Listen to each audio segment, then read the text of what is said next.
Romania, 1893. A young English princess rides in the high meadows of the Carpathian Mountains.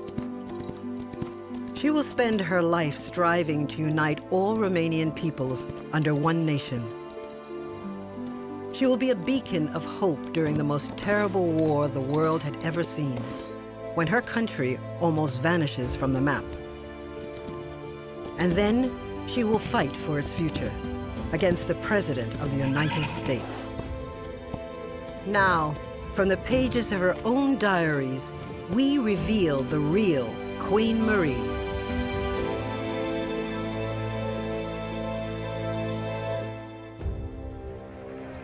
Sunday, October 15th, 1922. Ferdinand and Marie are crowned King and Queen of the new united Romania. For them, and for their subjects, it is the culmination of an impossible dream. A dream that began many years before and many miles away. Marie grew up far away from Romania, amid the rolling lawns of Eastwell Park in the south of England. Her grandmother, Queen Victoria, was quick to spot her early potential. Too delightful. Such a clever, forward, independent child, and so pretty. Qualities that would serve her well in the world's most powerful family. Queen Victoria had a great many children, a great many grandchildren, and I think something like 13 of them married into European royalty, and so to be part of that network was important. The young Marie had no shortage of courtiers, including her cousin, the future George V. And George suddenly became the heir to the throne. And George's parents asked if George could marry Marie, and Marie's mother said no. Her mother had never liked the British royal family. She set her sights on a European marriage and arranged several meetings across Europe, where Marie got to know Prince Ferdinand, the heir to the Romanian throne. He was German and the nephew of King Carol of Romania. The young prince was entranced with Marie. She had these cornflower blue eyes and this special way of projecting her voice and talking, and just a unique person, completely unique. So in Potsdam in 1892, the 17-year-old Marie became engaged to Ferdinand. Queen Victoria was taken completely by surprise. To her, Romania was not part of civilized Europe, and she was not convinced that her granddaughter had made the right choice in Ferdinand. He is nice, I believe, and the parents are charming. But the country is very insecure, and the immorality of the society of Bucharest quite awful. And she is a mere child and quite inexperienced. Despite royal concerns, a marriage agreement was drawn up in both English and Romanian and signed by Europe's grandmother. The couple were married at Sigmaringen, Ferdinand's family castle in southern Germany. He was a member of the ruling Hohenzollern family, and the wedding was a spectacular occasion. At the wedding, there were also a lot of very prominent guests, for example, Kaiser Wilhelm II, and many crowns of all over the world. There was a Catholic wedding, and she was Protestant, so there was a Protestant wedding too. And the same day there was a civil wedding as well. And I think that's very unusual that you celebrate 3 weddings in a day. The young princess was immediately thrown into the ceremonial majesty of Romanian royal life, and her first steps were captured in the earliest moving pictures which survive from that era. Entranced by the country which had become her home, she began to keep a meticulous record of her daily life. This extraordinary treasure trove of letters and diaries offers a window into Marie's innermost feelings about Romania. The notebooks enhanced by personal photographs, and beautiful watercolor sketches. Surprisingly, the first person to properly examine them was not a Romanian, but a New Yorker. Her fascination with Queen Marie went back a long way. Silly, but it's simple. When I was in high school, I loved Dorothy Parker's poetry. I was just crazy. And I ran across a poem, "Oh, life is a glorious," something of song, a medley of extemporanea, and love is the thing that will never go wrong, and I am Marie of Romania. And I always wondered who she was. The young queen found it hard to adjust to life in the Romanian royal palaces. Marie was extremely lonely when she got to Bucharest. She wasn't allowed to have friends. It was really very tough. They think it is to be all work and no play. But that, at my age, I cannot resign myself to. Here I really and truly am like in a cage. Marie's day was filled with a carefully devised schedule. Top of the list was mastering Romanian. Nobody of her family spoke Romanian, so it was a foreign language and difficult to understand and to learn. And they didn't learn it. They spoke English, German, French. I am alone until 11, and then my Romanian master comes. I have Romanian lessons now and find it terribly difficult. Ironically, it was German that was the everyday language in King Carol's household. And the old king was German in every way. Stern and unbending, his word was law.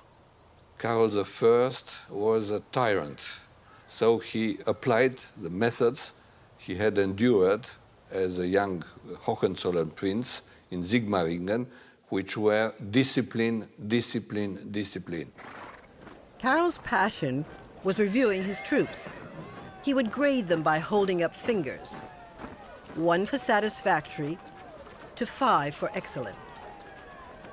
Hardly anyone got above 2. For the foreigners, that is for Swedes or to Germans, he had the whole hand. But the Romanian politicians especially, well, he knew them well, there were 1 or 2 fingers. King Carol even pressured Marie to stop writing, but without success. O vedem pe Maria călărind, dar exprimându-și în acest fel nevoia de libertate, o expresie a nevoii sale de emancipare față de tot ce era încorsetat la curtea regală a României. She wanted to ignore all of the things she'd been told. She was not supposed to ride into the woods by herself because that was not safe for a princess. So she rode into the woods by herself. She was going against all the rules.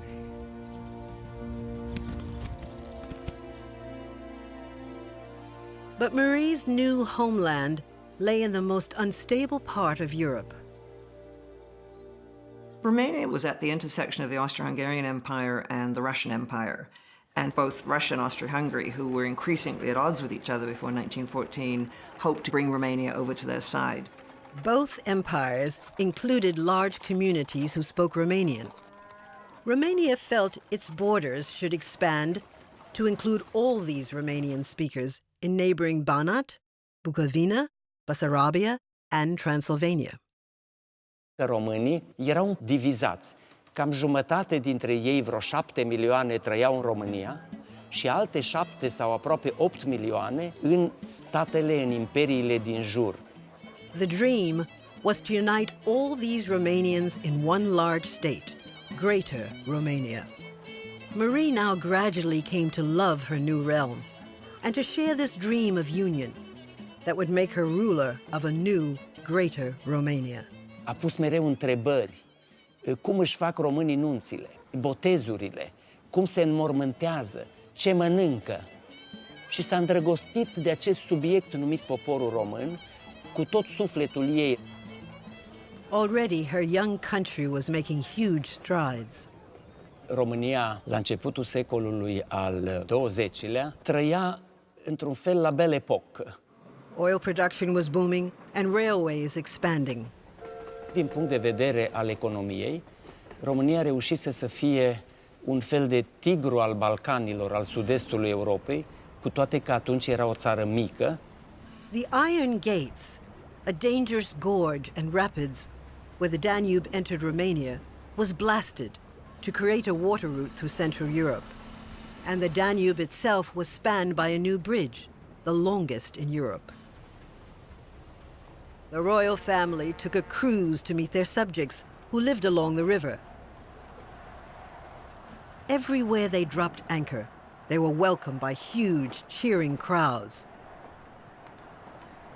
This was the first time that most of them had seen either Ferdinand or Marie.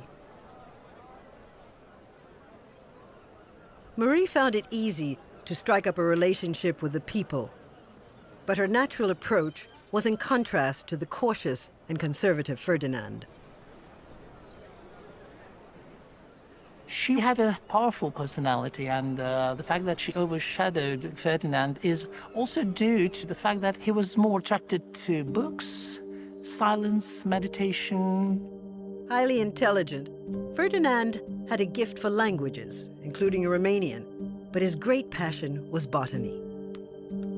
Gradually, the lively princess grew apart from her reserved husband.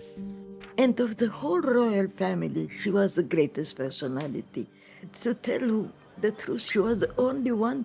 Her husband, King Ferdinand, was just like his uncle, King Carol. They looked like German soldiers. She was more passionate. Somewhere in her, there was an artist. She knew how to set up a scene where she was really the main character. In 1907, she met Barbu Stirbe, a pillar of Romanian society, and like the Queen, married with children. Maria Sturby fell in love, and he was from a very old Romanian family, and he had lots of property and lots of money. Marie wrote to him regularly, often including personal photographs. Both Marie and Barbu Stirbe kept their relationship discreet. Stirbe even wrote to the Queen using a secret code. Letter after letter included a meaningless word, spelling out I-L-Y-M-M.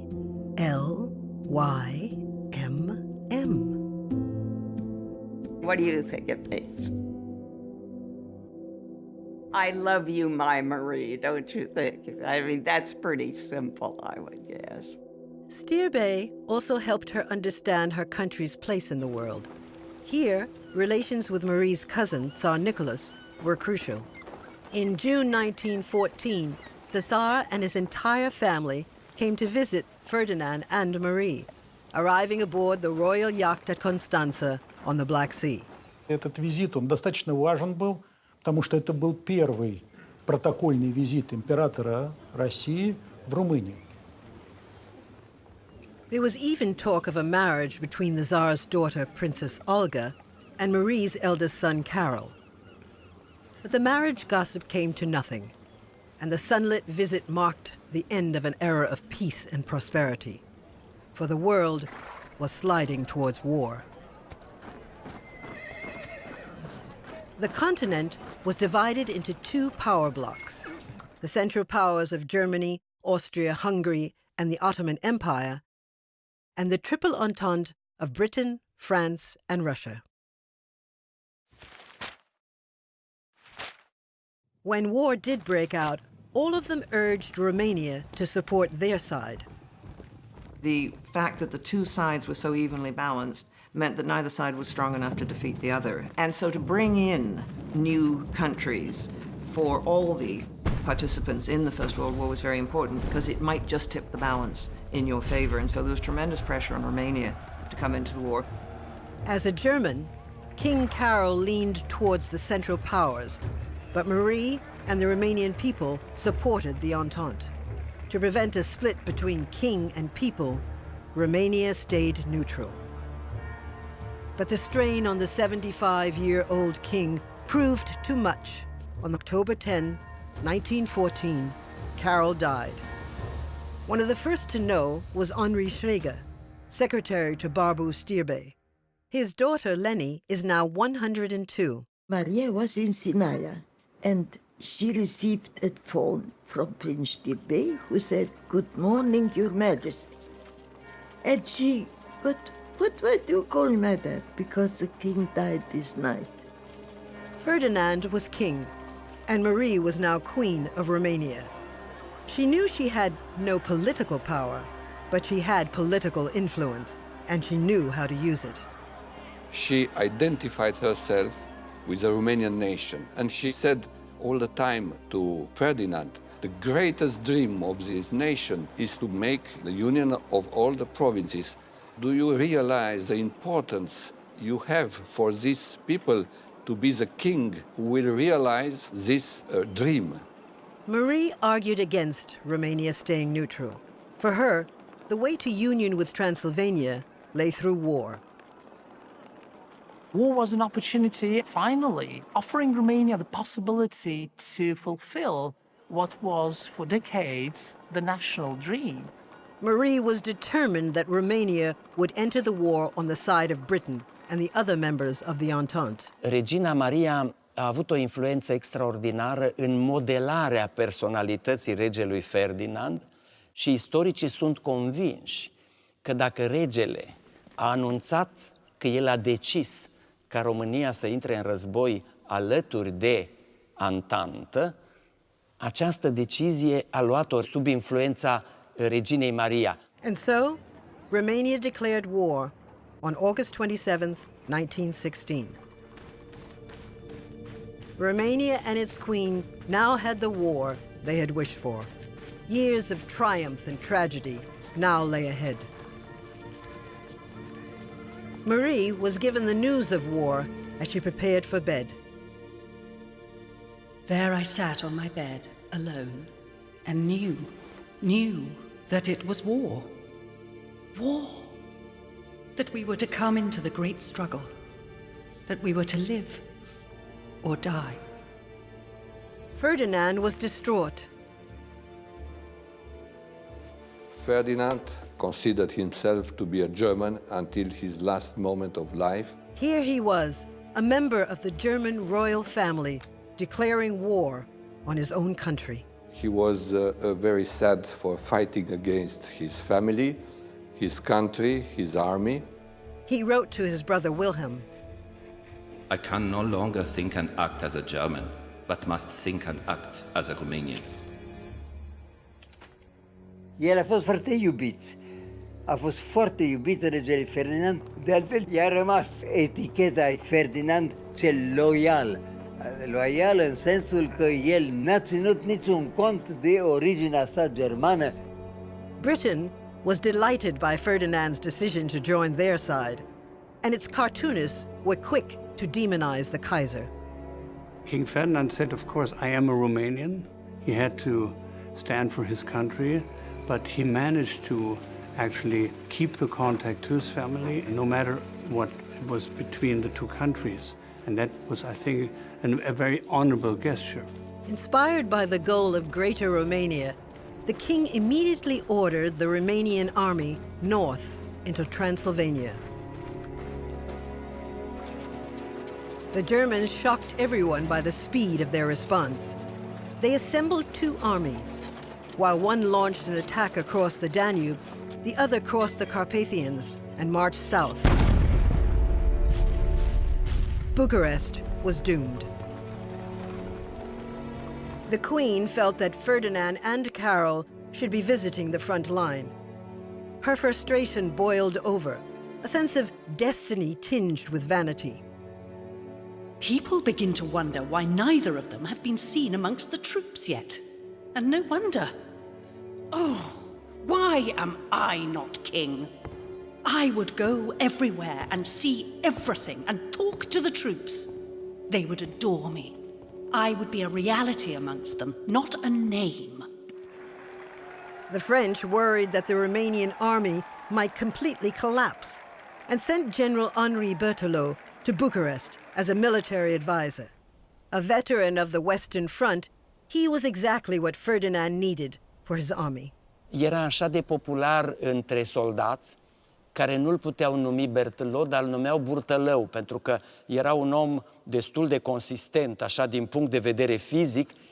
Majoritatea ofițerilor români atunci vorbeau limba franceză. Și el nu s-a simțit deloc străin aici. S-a simțit ca acasă. But as the Germans approached the outskirts of Bucharest, Marie suffered the most devastating blow of all. Her youngest child, Mircea, caught typhoid and died. The 3-year-old child was buried in the palace church under a makeshift gravestone. But as the German troops advanced, Ferdinand and Marie knew they would be forced to flee the city and leave the tiny grave behind. I do not know who will live in this house that I loved. My only prayer is not to disturb the flowers on the new little grave. She had reproached herself that he didn't care enough for the last child, which was very small and ill, and didn't take it enough serious the illness of the child. In December 1916, the Romanian army pulled out of Bucharest. Ferdinand left knowing that he had lost his capital and fearing that he would lose his country. He led his troops and thousands of refugees to Iași, just 10 miles from the Russian border. The Germans occupied Bucharest and swept on through Romania, reducing Ferdinand and Marie's kingdom to this tiny piece of territory around Iași. Iași was now the seat of government, and the Romanian parliament met in Iași's National Theatre. Meanwhile, back in Bucharest, German soldiers paraded through the city center, and their commander, General von Mackensen, pinned medals on his troops in front of the Athenaeum.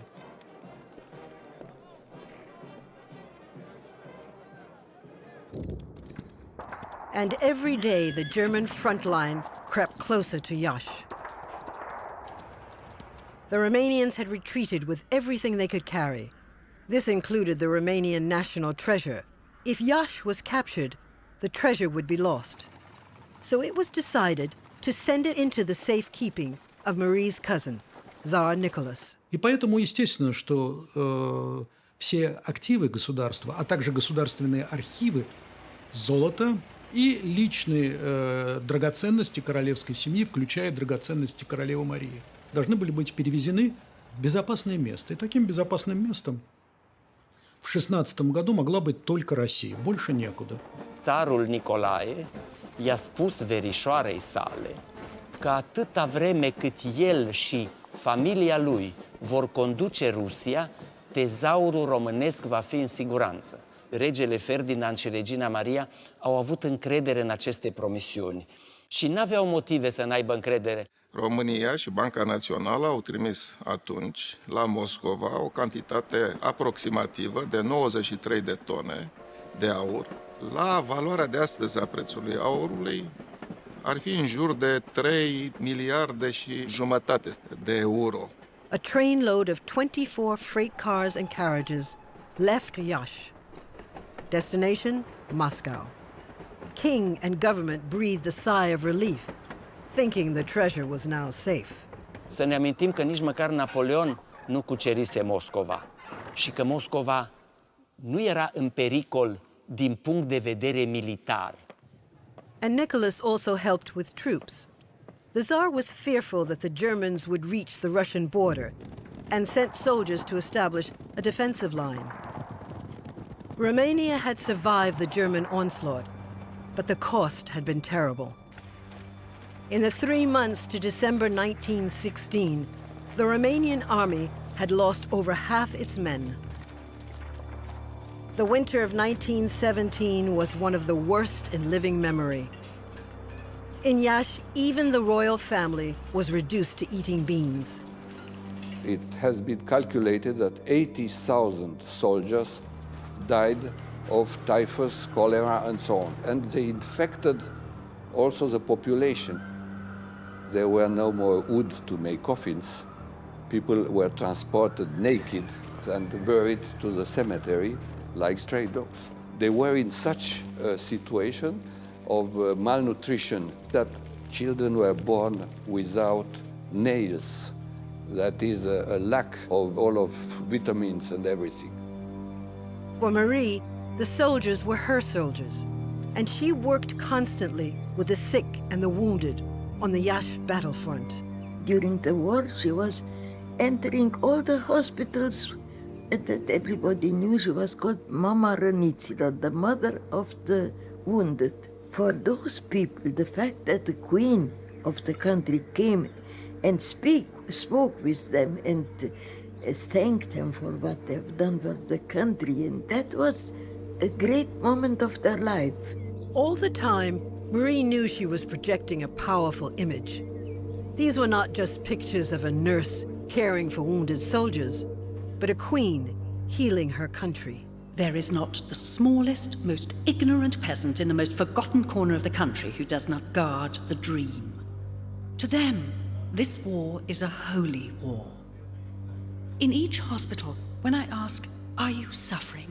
Have you suffered?" their answer is, "What matter my suffering, as long as you become the empress of all the Romanians?" I have read some testimonies of French captain who was in the mission of Berthelot. I am so moved. I will suffer, but she's there to help us as a kind of mother. She's beautiful and she's good. Elle est belle et elle est bonne. She wasn't afraid to touch their forehead, and she was asked, "My queen, pay attention. They are ill, you can take all these illnesses, put on some gloves." And she said, "No, these poor guys are dying. And whatever I can do, I'll do just to bring them a little human warmth." And so she kissed their forehead. Queen Marie was not afraid of bullets. She wasn't frightened of politicians, and she wasn't frightened of disease. If you think of Princess Diana, she was the first one to touch people who had AIDS. It's the same thing. But in March 1917, Marie got terrible news from Russia. Riots in St. Petersburg had forced Tsar Nicholas to abdicate. Worried about his safety, Marie wrote to him. Miraculously, his reply, hoping for Romanian victory, got through to the Queen in Iași. But Marie could no longer rely on her cousin and ally for help. Fortunately, by July 1917, General Berthelot had shaped the Romanian army into an effective fighting force. Just in time to fight off a German attack and win a great victory at Mărășești. Mărășeștiul semnifică apărarea ultimei părți de pământ românesc care nu era cucerită, și aceasta era Moldova. Dacă o bucată din țară era apărată și salvată, speranța de câștigare a victoriei rămânea vie. Și regina a înțeles acest lucru. Marie made sure Romanian soldiers could see that she, their queen, was with them on the battlefield. Soon her image as the warrior queen had almost outstripped reality, and her reputation had spread to the German army and its commander, General von Mackensen. Mackensen said about her, "During the fight in Mărășești, I was on a hill, and looking with my binoculars, I saw Queen Marie on a horse, riding amongst their troops, where there were people dying at her right, at her left, and bullets everywhere. And she was encouraging them, and she was not afraid. A queen who does things like that deserves everything." Regina Maria a fost capabilă să insufle îmbărbătare și curaj soldaților pe front prin gesturi simple, de a pune mâna pe umărul unui militar, de a-l mângâia, de a-i spune că acasă îl așteaptă soția și copiii și că trebuie să învingă. The war had already cost the lives of 500,000 Romanian soldiers. Battlefield memorials house the grim evidence of the death toll. The Romanian army was now outnumbered and exhausted. Sensing victory, Kaiser Wilhelm chose this moment to inspect his new conquests in Romania. Things looked grim as he paid a visit to the grave of Karl I, the man he regarded as the good Hohenzollern, and strutted around Pelish Castle. But there was no love for his cousin Marie. She was the English harlot. But as the Kaiser toured Romania, Russia was collapsing into chaos. In November 1917, Lenin and the Bolsheviks seized power, and Russia's new rulers were delighted to discover a room in the Kremlin full of Romanian gold. Известно, что есть, безусловно, документы, которые указывают, что Ленин и компания пытались распоряжаться этими деньгами на организацию революционных процессов в Румынии. И мы знаем точно то, что часть этого золота вместе с вообще с золотом России была вывезена из Москвы в Казань, где она была захвачена частично белыми. Что там было дальше, здесь уже никаких точных сведений у нас нет. The gold disappeared without trace. And in 1918, there seemed no hope of getting anything back from the cargo sent to Moscow, until the arrival on the scene of one of the most extraordinary characters in modern Romanian history, Colonel Joe Boyle. He came as a Canadian colonel. Well, he wasn't a colonel. He was a Canadian adventurer. Boyle had made a fortune in the Klondike goldfields. He had financed his own machine gun company for the British, but they turned down his offer to serve as a soldier. So he had a colonel's uniform made, styled himself as Colonel Boyle, and ended up in Russia. There he learned about the seizure of the national treasure and offered to help negotiate its return. He failed to find the gold, but he managed to retrieve the plates used to print Romanian banknotes and some of the national archives, and load them onto a train to Iași. Marie had always had an eye for strong, successful men, and was bowled over by Boyle. Colonel Boyle, the brave and adventurous Canadian, was a refreshing personality, and his quiet, almost insolent strength seemed to me as a rock amidst tumultuous seas. He is a very curious, fascinating sort of man who is frightened of nothing. No sooner had Boyle returned from Moscow than he set off again to Odessa, where a group of prominent Romanians were being held hostage on a boat, and managed to secure their release. Joe Boyle was the kind of person she admired. If something was wrong, he was the person you wanted to have around because he could deal with almost anything. Big, strong guy. He became infatuated with Marie.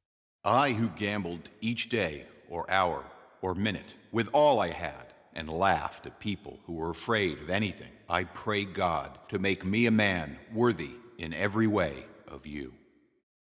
I don't think they ever had an affair. I don't feel. When I was reading the diaries and so forth, I certainly think it was a great friendship, but I think it stopped there. Then in March 1918, Russia signed a separate peace with Germany and pulled out of the war. Romania had lost its major military partner and was now at the mercy of the German army. Ferdinand had no option but to seek a peace deal for Romania.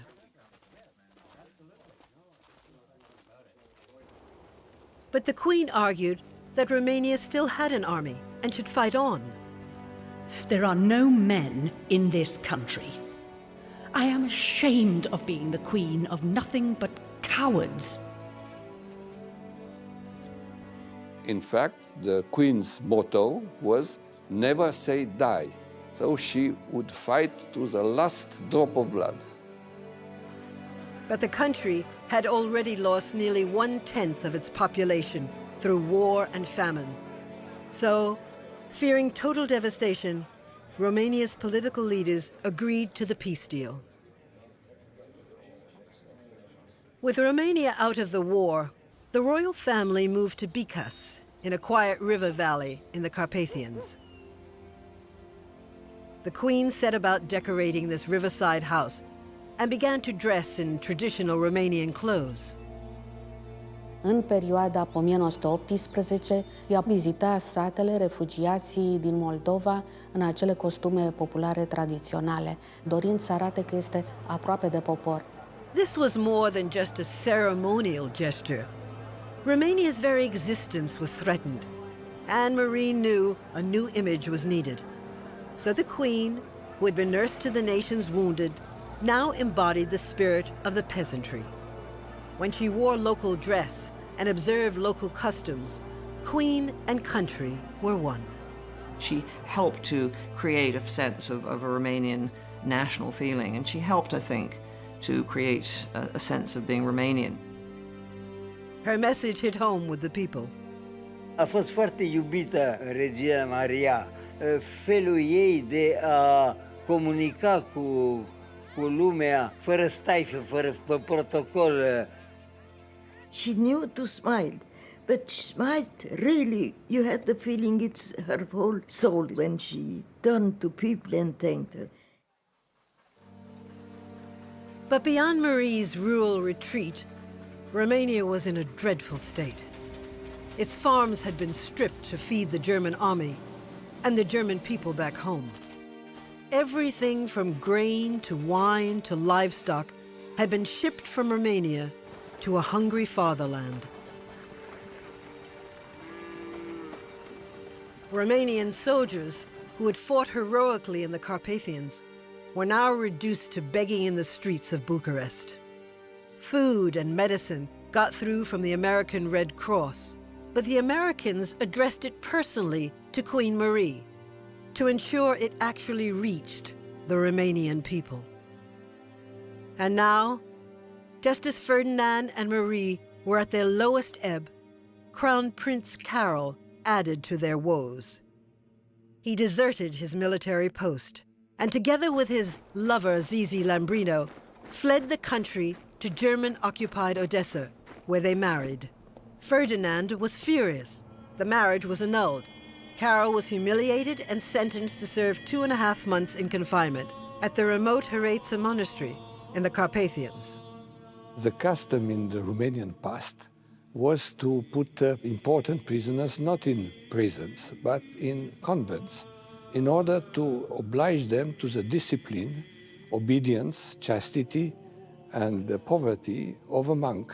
And so Carol had to behave like a monk. Carol spent the time seething with rage against his father and mother. But as 1918 wore on, the war took a decisive turn with the arrival of 1 million American troops. In October 1918, the Austro-Hungarian Empire collapsed.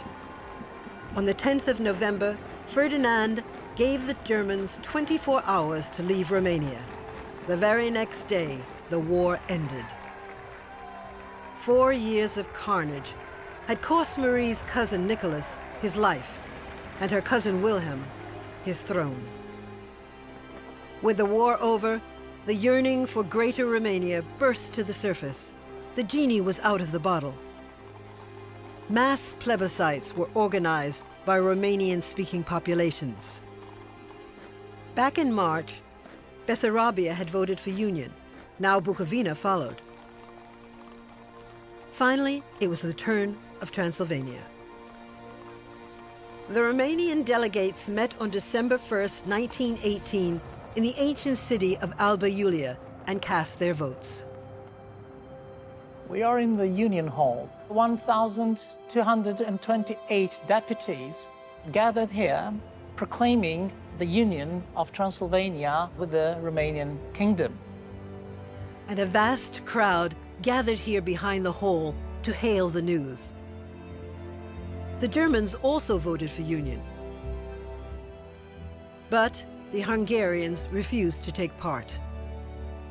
Adunarea Națională de la Alba Iulia a fost un organism democratic pentru că fiecare partid politic al românilor, fiecare organizație de femei, fiecare organizație culturală, parohiile și-au desemnat delegați.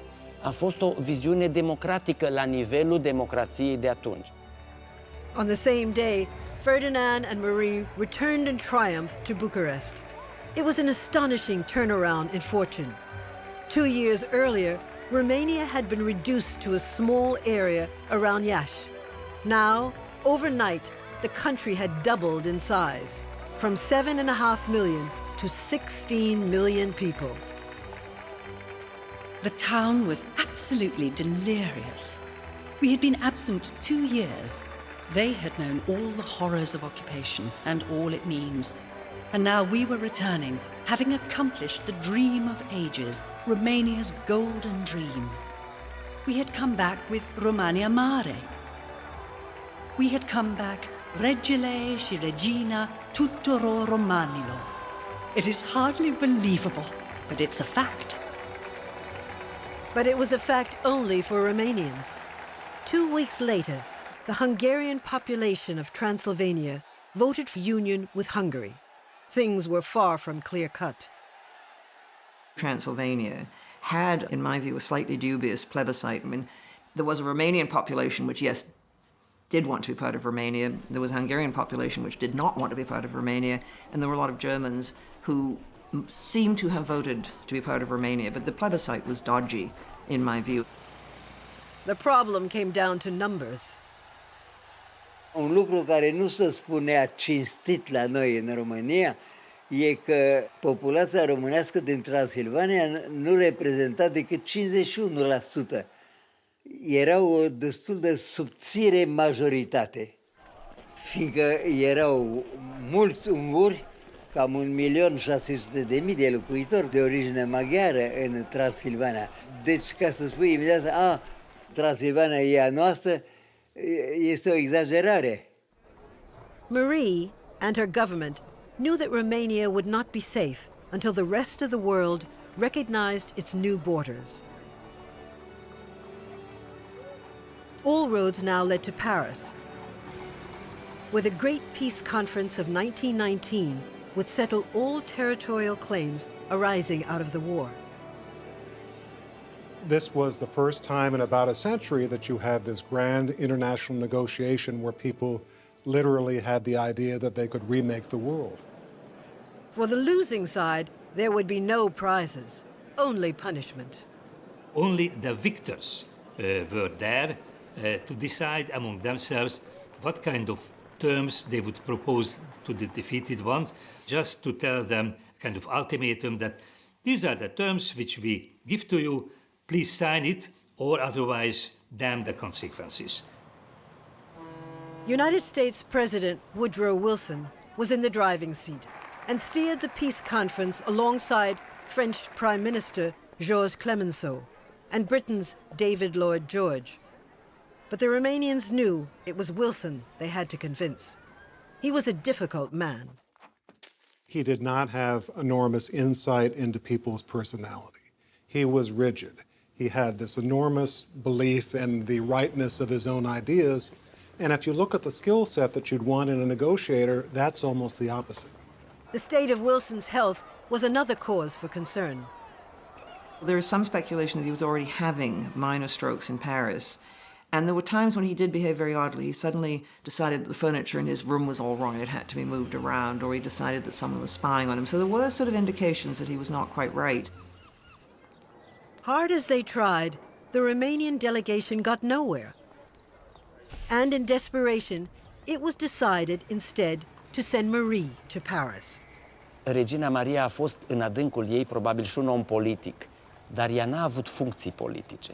Și cred că s-a dus la Paris ca să se asigure că voința poporului român va fi respectată. Romania needs a face, and I will be that face. She knew the task would be tough. My Romanians have an almost mystic belief in my powers, which makes me a bit anxious. One woman's word cannot change the fate of such big events. But Marie knew that some of those events could be orchestrated. So, as the royal train rolled towards Paris, she gave an interview to France's most fashionable writer, Colette. And the report was telegraphed ahead to appear on the morning of her arrival. Now everyone would know the Queen and her daughters were in town. She was very charming and very beautiful, and she thought she could talk to the statesmen and persuade them that Romania's case was right. She also came to buy some new clothes. Romania has to have Transylvania. And what if, for the lack of a gown, a concession should be lost? So she justified her clothes buying by saying, I'm doing this only for Romania. But at least Marie brought a splash of color to grim post-war Paris. Paris in 1919 was a sad city. It had suffered, and the French had suffered enormously during the war. A lot of the trees in the Champs-Élysées, for example, had been cut down for firewood. So for the hoteliers of the city, the peace conference was a dream come true. Marie and her staff had 20 rooms at the Ritz, while the American delegation took over the Crillon. Like all the other delegates, they had to deal with a host of conflicting demands. Here's the problem. In Paris, you had 1,000 different people with 1,000 different claims and ambitions. It was just this general feeling that the world was in chaos, borders had disappeared, everything was dissolving, empires were dissolving. Now is your chance, and if you don't do it in 1919, you're probably not going to be able to do it forever. This meant getting to grips with the geography of Europe and the Middle East. Maps, accurate or not, were brandished when arguments failed. Maps were a huge problem. It's a question of frontiers. It's a question of railways. The Romanians were claiming the fertile Banat region on the border with Serbia. He said the Banat really should be all ours. And people said, but half the people there speak Serbian. Oh, yes, but they're really Romanian. You know, if they only knew it, they would be Romanian. So there was a lot of talk about, you know, ethnicity, use of maps, and also history to claim the largest possible borders for your country. And Marie was tireless in pressing Romania's case. She was very modern. It wasn't just meeting 4 male chauvinist leaders and talking them into what Romania should be and what she wanted for her country. She actually created a whole lobby. The sheer extent of that lobbying is there to see in her visitor's book. Page after page, crammed with meetings with statesmen, writers, diplomats. And that was just one day. She was one of the few women at the Paris Peace Conference who actually participated in the process, in lobbying, in helping to shape the peace. I mean, there was Gertrude Bell, the British intelligence operative who helped to create modern Iraq. But otherwise, the Paris Peace Conference was a very masculine affair.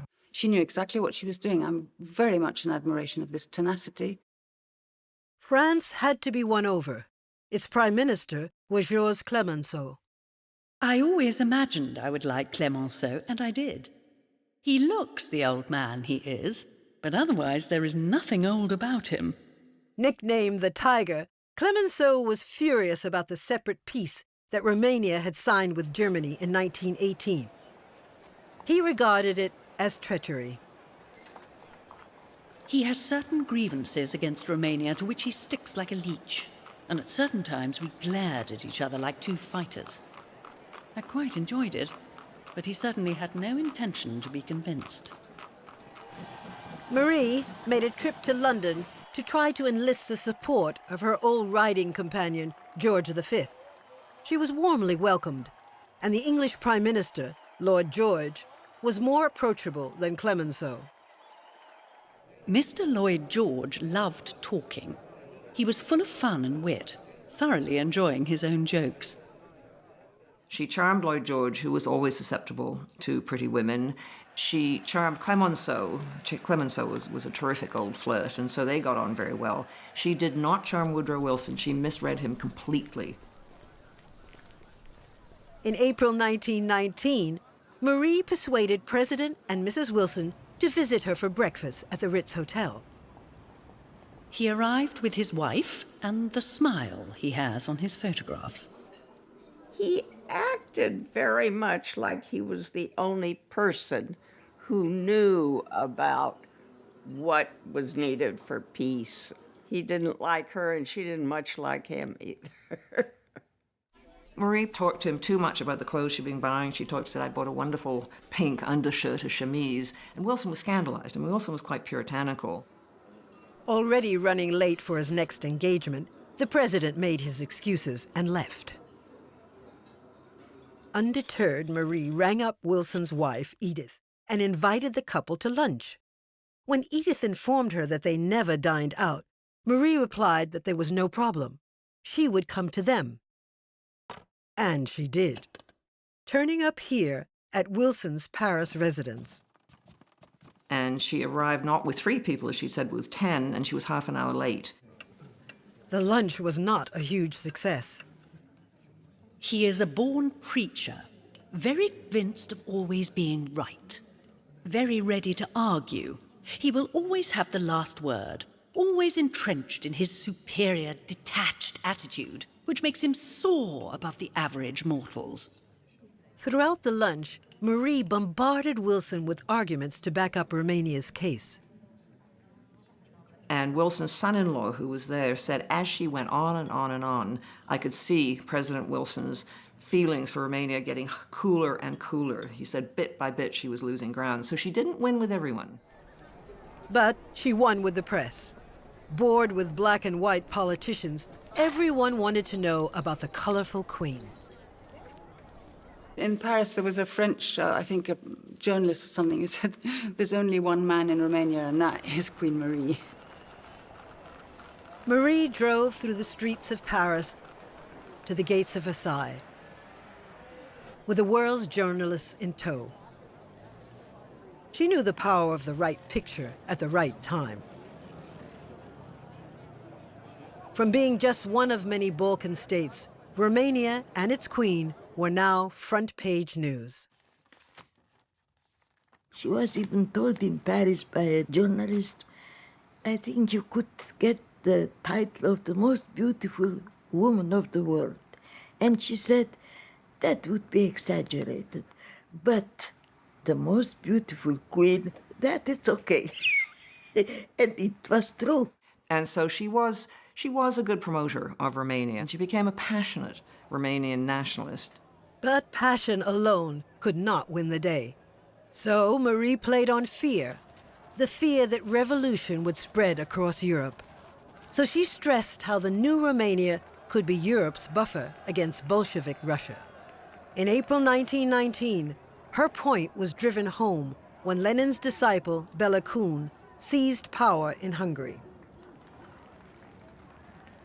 And that was something that really did resonate, because that's getting very close to the western part of Europe. And there was real fear that this was the beginning of a wave of similar revolutions. The Hungarian army went on the attack. Romania had the only proper army in the region. The Paris Peace Conference thought, quite rightly, that Bolshevism in Hungary is a grave danger because it might spread to Germany, it might spread to Austria. So the decision was that we have to crush Bolshevism in Hungary, and Romania volunteered that here we are very happy to do that. The Hungarians were pushed back, leaving Romania firmly in control of Transylvania. And so by the time actually making the peace treaty with Hungary came around, the Allies were tired. They didn't entirely approve of Romania having seized Transylvania, but they said, you know, we can't go on arguing about this. Hungary isn't a power we feel anything particularly for. We're not particularly sympathetic to the Hungarians. And so, against all odds, Romania scored a great success. By going to Paris, Marie had tipped the balance. Queen Marie in Paris was indispensable. She made the difference. She was a big star. Prezența reginei Maria, ca o persoană emblematică, într-un Paris în care exista și teama de bolșevism, a fost decisivă pentru câștigarea de simpatie în favoarea României. The peace conference awarded Romania, Bukovina, Bessarabia, most of Banat, and Transylvania. It had doubled in size. Romania did extraordinarily well, it probably did the best of all the countries that had fought in the First World War. I mean, the French got back Alsace and Lorraine, but they suffered huge devastation. Serbia got some little bits of territory. Italy got some bits of territory, but Romania got Transylvania, which today makes up, I think, about a third of the total extent of Romania. Back in Budapest, the news was greeted with dismay by the Hungarian people. It would have been very easy to put the border between Hungary and Romania a few hundred miles to the east, but 1.5 million Hungarians became unwilling and unhappy citizens of Romania. That is why it is so difficult for Hungary to accept these borders, even after 100 years. Transylvania has remained a sore point with Hungary ever since 1919. Every Hungarian school child knows about the Treaty of Trianon, and there are Hungarian nationalists to this day who believe that Transylvania should be Hungarian. I don't think it's going to happen, but it is not a finished business. It was decided to mark the creation of Greater Romania with a joint coronation, and in 1922, Ferdinand and Marie were crowned as King and Queen of the new Romania in a special ceremony at Alba Iulia, where the union with Transylvania had been declared. The Coronation Cathedral was specially built for the great event, and Marie was closely involved in the design. Coronation Day, that is Sunday, October 15th, 1922. It's a rainy day, showers, and we have all the guests coming from Bucharest with a special train. They arrive early in the morning. The coronation starts at 9:30. And it is going to take place not inside the cathedral, but in the courtyard. The king is going to receive the crown from the representative of the Senate. He was going to crown himself, and then he was going to crown the queen.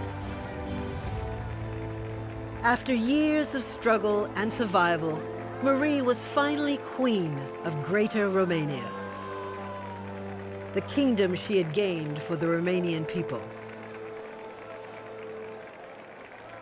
You know, it was like a story. She was not like a living queen. It was like a queen of the stories I've heard as a child, because she was very beautiful, incredibly beautiful. We saw them every year on the 10th of May, which was the parade. She was always in front of her regiment. Parcă o văd Regina Maria călare în costum de cavalerie, cu o uniformă care datată prin anii 1840. And that was the great moment of the parade, because she was always the first one alone, and it made an extraordinary impression. Marie's fame now went beyond Romania. She was now an international celebrity and the face of several cosmetic campaigns. And in 1924, she was chosen as the cover star of America's Time magazine. But when she announced she intended to visit the United States, it seemed like bad timing. Once again, Carol had scandalized the royal family, this time by renouncing the throne and running off with his mistress, leaving the son Mihai as heir. On top of this, Ferdinand had fallen seriously ill, but Marie would not be talked out of it and left for America in October 1926. Impactul din punct de vedere al mass media a fost enorm datorită acelei vizite din Statele Unite ale Americii. Presa americană scria că până când și Statuia Libertății se înclina în fața reginei Maria a României. I was not prepared for the American custom of throwing papers of every size, shape and description from the thousands of windows of the extraordinary buildings, whose tops I could hardly see. The air seemed alive with fluttering wings, as though flocks of birds had been let loose in the streets. news photographers tracked her progress through the streets of Manhattan. And American society turned out to greet the flamboyant and generous queen. From New York, she boarded the Royal Romanian, a luxurious private train which would carry her all over the United States, reviewing officer cadets at West Point, riding with farmers on the Western Plains, and meeting Blackfeet Indians in the Rocky Mountains. Everything was so much of a rush. I always had the feeling that I was seeing things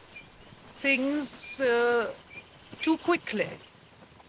Then the Americans were so awfully nice and spoilt us in every way. Then after that came very sad years for us.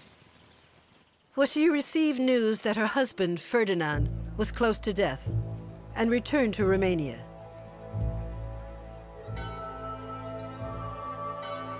The king died a few months later at his royal castle at Sinaia.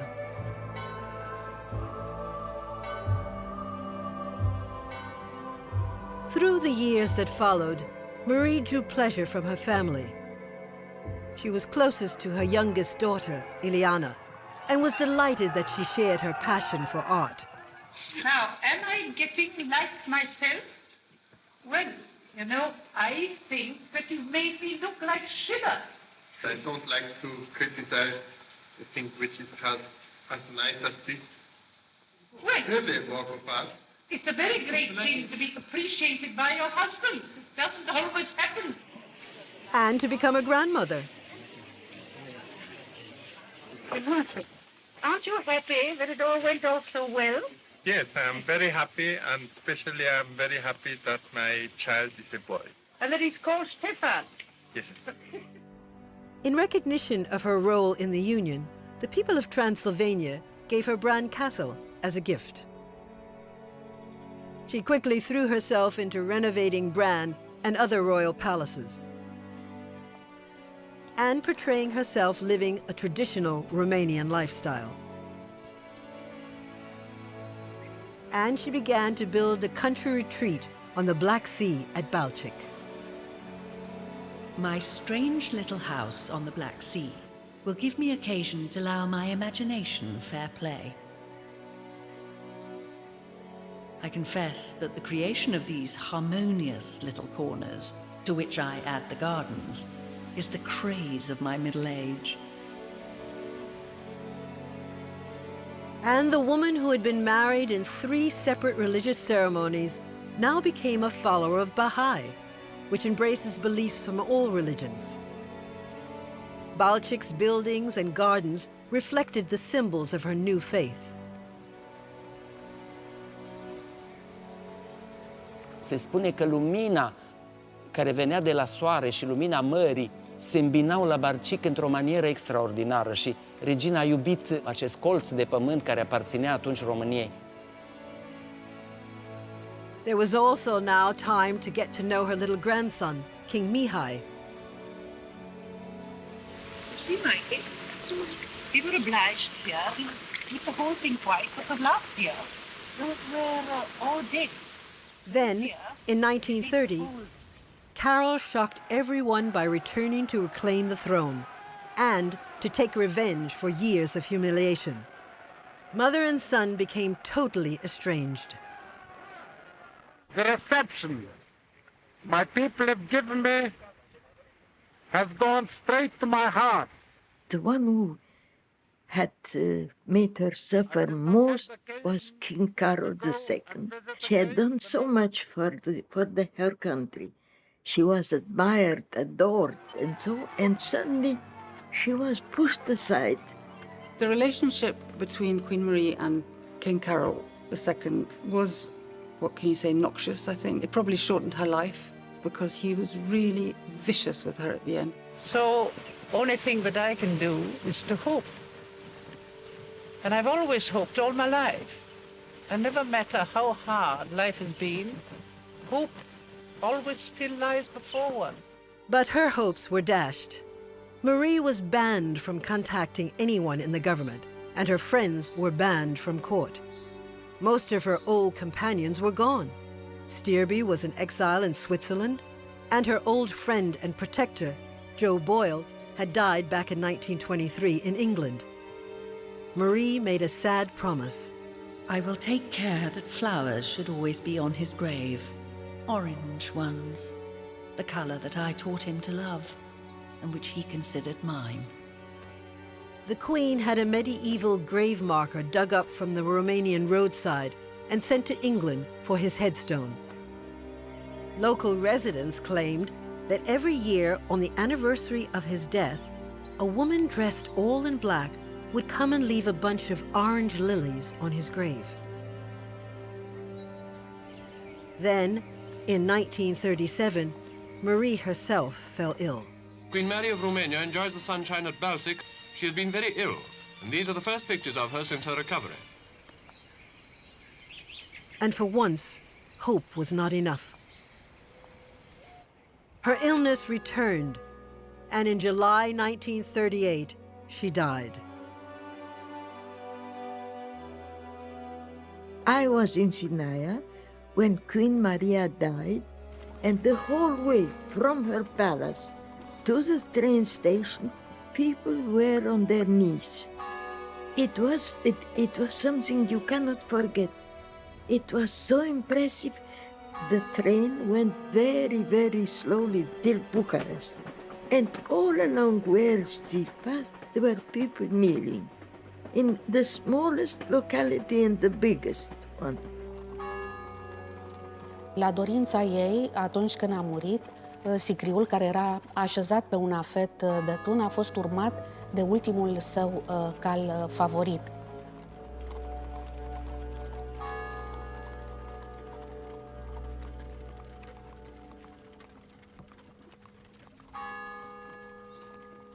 Marie was buried beside King Ferdinand, but she instructed that her heart be buried in the place she loved, a duty carried out by her grandson, Mihai. Ea a dorit ca inima să-i fie depusă într-o mică capelă ortodoxă ridicată de ea ca protestantă, pe domeniul de la Balcic, capela numită Stella Maris. But 2 years later, this border region became part of Bulgaria, and her heart, in a silver casket, was moved to Bran Castle. After 1945, the communists wanted no reminders of the Queen. It was a tragedy. The Romanians had been deprived of their history. And the communists moved Marie's heart to Bucharest's National History Museum. I was absolutely horrified to see that people actually opened the box and filmed it. This was absolute horror to me. Finally, in November 2015, the heart was taken to the royal palace at Pelișor, to the room in which she had died.